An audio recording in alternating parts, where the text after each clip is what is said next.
आज हम बच्चों की देखभाल करने के बारे में सीखेंगे।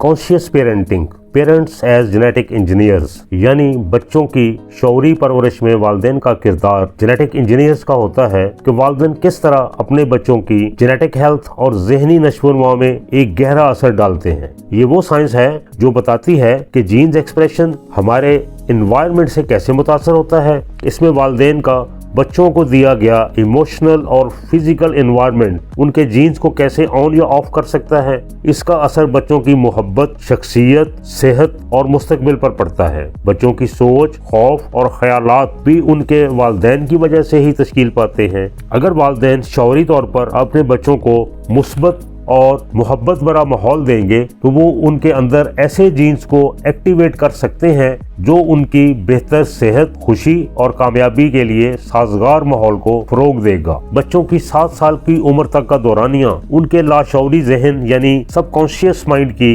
प्रोग्रामिंग के लिए इंतहाई सेंसिटिव होता है। वो इस उम्र को हिप्नोटिक लर्निंग का दौर कहते हैं। इस ड्यूरेशन में बच्चे अपने और इर्द गिर्द के माहौल से डायरेक्टली इंफॉर्मेशन को अपने जहन में रिकॉर्ड करते हैं कि पैदाइश से लेकर 7 साल की उम्र तक बच्चे का दिमाग ज्यादातर थीटा वेव की हालत में होता है। ये वो हालत है जो ग्रोन अप लोगों में गहरी नींद या हिप्नोसिस के दौरान होती है। इस हालत में बच्चों का जहन एनालिसिस या क्रिटिसिज्म किए बगैर हर चीज को कबूल करता है। वो अपने वालिदैन, खानदान और इर्द गिर्द के लोगों के ख्यालात, बिहेवियर और अकायद को बराह रास्त अपने लाशौरी जहन में डाउनलोड कर लेते हैं। बच्चों की सबकॉन्शियस माइंड में इवेंट रिकॉर्डिंग के हवाले से न्यूरोप्लास्टिसिटी के अमल की वजाहत करता है। ये इंसानी दिमाग की वो हैरत अंगेज सलाहियत है जिसके जरिए वो जिंदगी भर अपने स्ट्रक्चर और काम करने के अंदाज को तब्दील कर सकता है। इस अमल में न्यूरल कनेक्शंस बनते हैं और पुराने कनेक्शंस को दोबारा ऑर्गेनाइज किया जाता है। ये अमल हमें नई चीजें सीखने, तजुर्बात से फायदा उठाने या किसी एक्सीडेंट और बीमारी से सेहतयाब होने में मदद देता है। मॉडर्न साइंटिफिक इन्वेस्टिगेशंस के मुताबिक एक इंसान के दिमाग में मौजूद न्यूरॉन्स की तादाद का एस्टीमेट तकरीबन 86 बिलियन लगाया गया है। ये वो ब्रेन यूनिट्स हैं जो इलेक्ट्रिक और केमिकल सिग्नल्स के जरिए फ्लो ऑफ इंफॉर्मेशंस के रिस्पॉन्सिबल होते हैं। रिसेंट ईयर्स में साइंस की दुनिया में बहुत तरक्की हुई है, लेकिन अभी तक हमारा दिमाग एक पुरअसरार और कम्प्लेक्स ऑर्गन है जिसमें पोशीदा राजों को अभी अफशा होना है। लेकिन अभी तक हम दिमाग के बारे में जितना जानते हैं उसका सेहरा फाल्कोदो मेंस जैसे माहिरीन के सार है। उसका शुमार इन चंद लोगों में होता है जो दिमाग के बारे में बहुत इल्म रखते हैं। इसके अलावा डेविड हबल का नाम भी अहम है जिसे विजुअल प्रोसेसिंग ब्रेन पर काम करने पर नोबेल प्राइज दिया गया था। ओलिवर सैक्स भी एक मशहूर न्यूरोलॉजिस्ट और इस मौजू पर कई किताबों का ऑथर है जिसने ब्रेन डिसऑर्डर पर काफी काम किया है, केस स्टडीज पर भी लिखा है। इन साइंसदानों का ज्यादातर काम advance understandings of brain functions, neurons और न्यूरोलॉजिकल कंडीशंस पर है। जदीद साइंस ये बताती है कि तमाम 86 बिलियन न्यूरॉन्स इंडिविजुअली 10,000 कनेक्शन बनाने की सलाहियत रखते हैं। अब आप 86 बिलियन को 10 से मल्टीप्लाई करके न्यूरो कनेक्शंस की तादाद का अंदाजा लगा सकते हैं। न्यूरॉन्स के इस कनेक्शन बनाने की सलाहियत को न्यूरोप्लास्टिसिटी भी कहा जाता है। बच्चों के इब्तदाई 7 सालों में ये सलाहियत सबसे ज्यादा होती है जो कि वक्त के साथ साथ कम होती जाती है, लेकिन तमाम उम्र मुकम्मल तौर पर ख़त्म नहीं होती। मैं यहाँ आपकी दिलचस्पी के लिए जिंदगी की डिफरेंट स्टेजेस पर इस अमल के हवाले से एक अमूमी जायजा पेश करना चाहूँगा।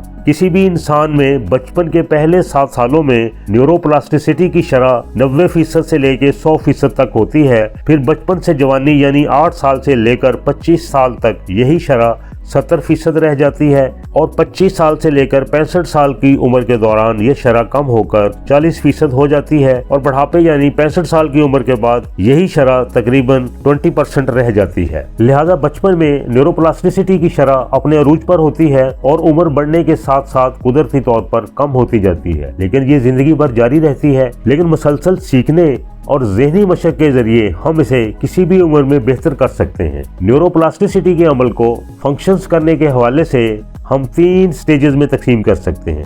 पहली स्टेज जिसको हम साइनोप्लास्टिक या साइनोप्लास्टिसिटी कहते हैं, यह न्यूरोप्लास्टिसिटी की सबसे बुनियादी किस्म है। इस सिनॉप्सिस से मुराद वो जगह है जहां एक न्यूरॉन दूसरे न्यूरॉन से कनेक्शन बनाता है। जब हम कोई नई चीज सीखते हैं या कोई नया काम करते हैं तो ये सिनॉप्सिस मजबूत हो जाते हैं और इनके दरमियान सिग्नल्स की मूवमेंट भी तेज हो जाती है। ये बिल्कुल ऐसे ही है कि किसी रास्ते पर कई बार चलने से वो रास्ता और उसके पेचो खम दिमाग में वाज़ेह तौर पर नक्श हो जाते हैं।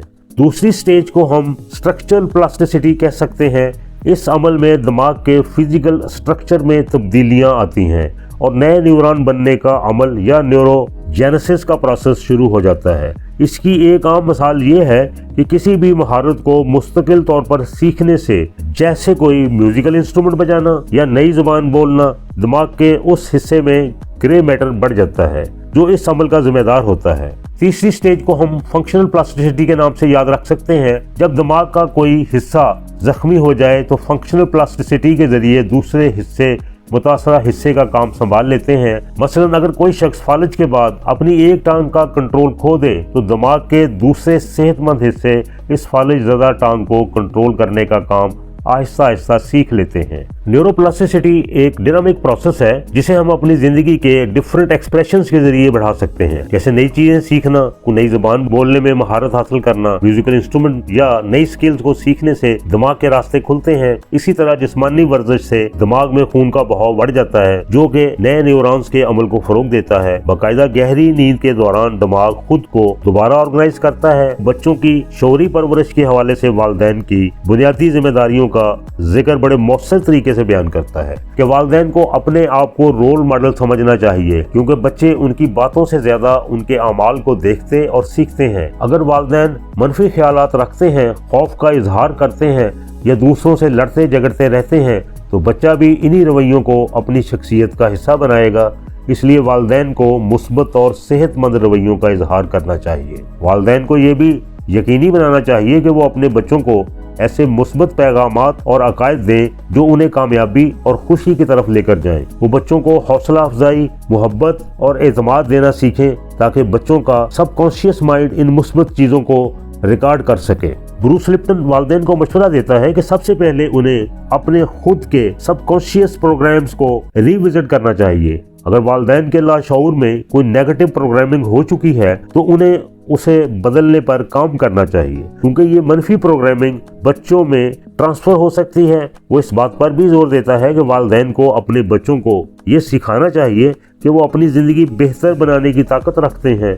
उनकी किस्मत का फैसला सिर्फ उनके वरासती जीन से नहीं होता बल्कि अपनी सोच और रवैये से होता है। ये इल्म बच्चों को जिंदगी में दरपेश मुश्किलात का मुकाबला करने और अपनी सेहत और खुशी की जिम्मेदारी उठाने की ताकत देता है कि बच्चों के इब्तदाई 7 साल उनकी सारी उम्र के हवाले से इंतहाई अहम दौर है, क्योंकि हमारा सबकॉन्शियस माइंड हमारी जिंदगी के 95% मामलात को कंट्रोल करता है। अगर बचपन में नेगेटिव प्रोग्रामिंग हो जाए तो बालग होने पर भी इंसान गैर इरादी तौर पर इन प्रोग्राम्स के तहत काम करता रहता है, जिससे उसकी जिंदगी मुश्किलात का शिकार हो सकती है। आखिर में मैं उन वालिदैन से एक सवाल करना चाहता हूँ जो अपने बच्चों की बेहतर परवरिश करने के लिए फिक्रमंद रहते हैं या शौरी कोशिशों से बच्चों की अच्छी परवरिश करना चाहते हैं। वो एक मर्तबा संजीदगी से अपना जायजा लें कि वो अपने बच्चों की परवरिश किस अंदाज में कर रहे हैं। अगर वो इसमें कुछ खामियां महसूस करें तो अपने परवरिश करने के तरीकों में मुस्बत तब्दीलियां लाएं। ये उनके बच्चों का उन पर